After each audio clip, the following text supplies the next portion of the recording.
അസ്സലാമലൈക്കും. ഷാമോനെ വേറെ ഹോസ്പിറ്റലിൽ കാണിക്കാൻ പറഞ്ഞത്, അപ്പം ഞങ്ങൾ കാണിക്കാൻ വന്നതാണ്.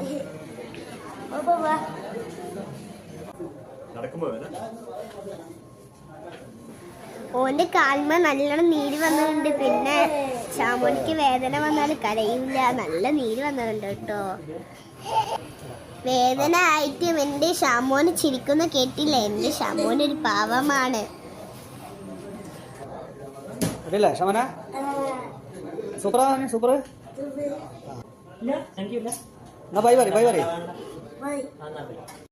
അപ്പോ എൻ്റെ ഷാമോന്റെ കാൽമലി ഇങ്ങനെ ബെൽറ്റൊക്കെ ഇട്ടിട്ടുണ്ട്. എൻ്റെ ഷാമോന് വേണ്ടി ഒരുപാട് പ്രാർത്ഥിക്കണം കേട്ടോ എല്ലാവരും. പിന്നെ ഇവിടെ വീൽ ചെയർ തള്ളാനൊക്കെ ആൾക്കാരൊക്കെ ഉണ്ട്. പക്ഷെ എനിക്ക് ഇഷ്ടമായത് കൊണ്ടാണ് ഞാൻ തള്ളിയത്. എല്ലാവരും സപ്പോർട്ട് ചെയ്യണം. Thank you.